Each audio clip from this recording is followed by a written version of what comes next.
Самостојниот синдикат на индивидуални земјоделски производители бара поддршка од владата за надминување на сериозните финансиски тешкоти и проблемите со ликвидноста на земјоделците, посебно кај оризо производителите, а што се предизвикани од лошите откупни политики и влијанието на ковид пандемијата.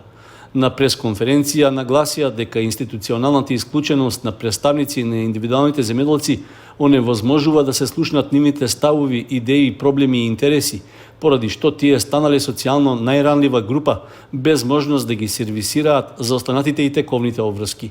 При тоа упатија десетина барања до владата со предлози за надминување на состојбата.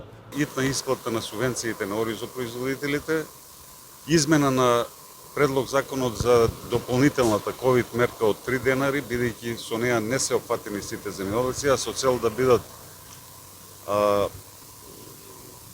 бидат опфатени што поголем број на земјоделци, односно сите оризопроизводители, предлагаме одредена измена.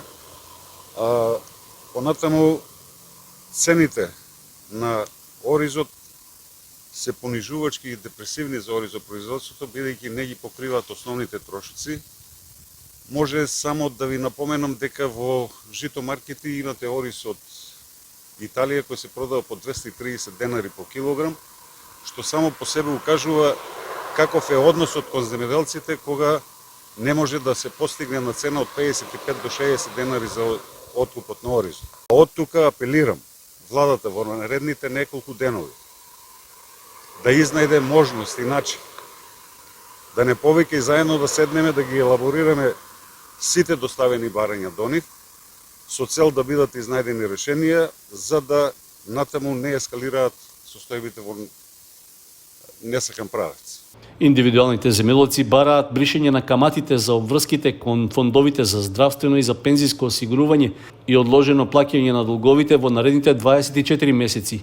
Освен тоа, бараат ослободување од аконтативно плаќање на персоналниот данок при откупот, како и ослободување од така нареченото прогресивно оданочување. Самостојниот земјоделски синдикат бара земјоделците да бидат ослободени од плаќање за купнина на државното земјиште за оваа година, како и да се воведе строга контрола на квалитетот и ограничување на трговските маржи, но и да им се овозможи слободен увоз на потребните репроматеријали и заштитни средства. Дополнително, до владата се предлага соодветна застапеност на земјоделците во управните одбори, комисиите и другите тела кои носат одлуки, политики и стратегии што се однесуваат на нив, како и да се формира Национален совет за земјоделство со представници на земјоделците од сите производни региони, а со кој би раководел премиерот или ресорниот министер. Исто така, индивидуалните земјоделци бараат забрана на неконтролираното испуштање на водата од акумулациите, контрола на реките и водотеците од загадување и решавање на сите заостанати предмети за денационализација на земјоделското земјиште.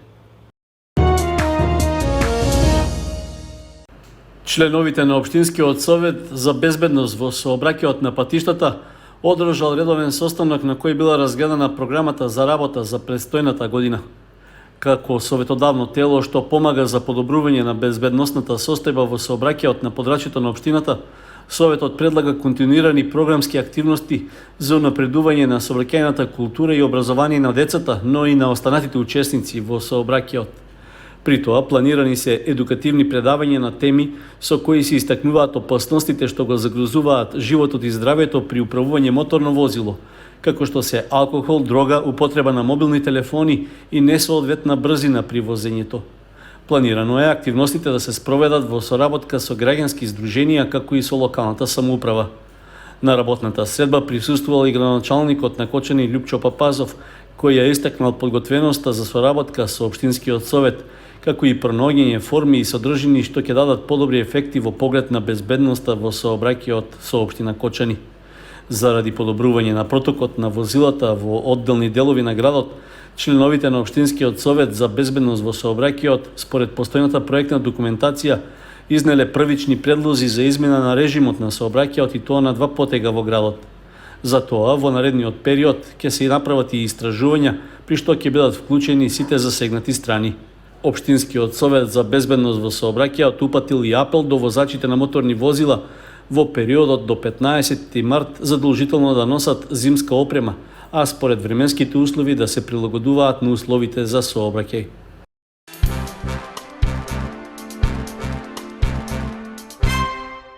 Општина Кочани ќе биде дел од мрежата на 17 локални самоуправи во државата, во кои ќе се спроведува проектот Заедно за просперитетна заедница, чиј носител е Институтот за истражување и анализа на политики Ромалитико.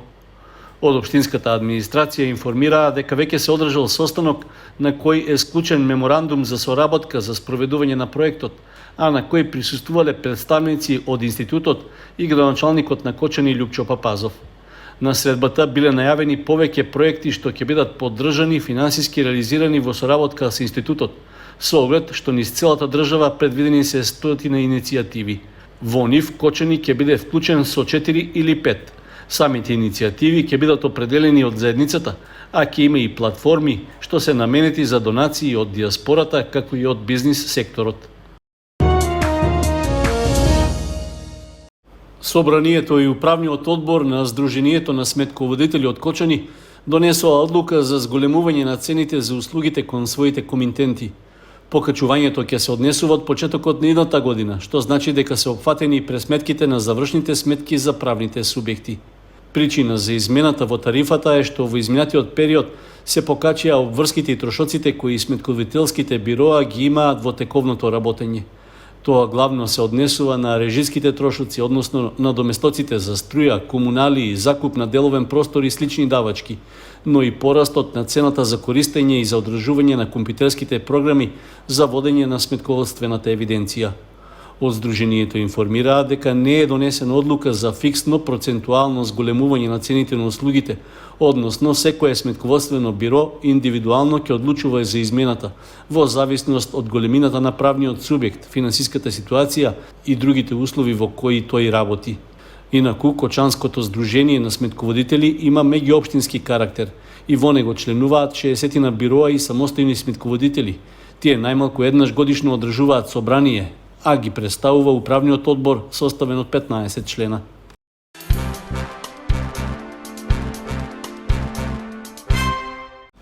Во пресрет на 10 декември, меѓународниот ден на човековите права, општина Кочани испраќа порака за нулта толеранција и спречување на насилството, пријавување и поддршка на жртвите. 16 дена помеѓу 25 ноември и 10 декември се само символичен број во кој се јакне свеста за заштита и спречување на родовото базирано насилство. За искоренување на насилството нема време за молчење ниту простор за негрижа, стои во известувањето од општината.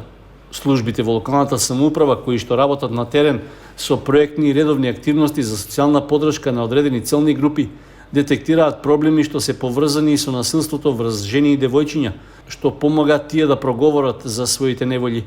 Освен тоа, за поширокото подрачје во Кочанско функционира и телефонски број на кој може да се пријави насилството и да се побара заштита. Според статистичките податоци од надлежните служби, во споредба со минатата година, бројот на жртвите на семејно насилство не е во пораст, но јакне свеста за пријавување на насилството. Покрај жените како најчести жртви, социјалните служби ги регистрираат и насилството врз децата како индиректни жртви, но и пријави од нив.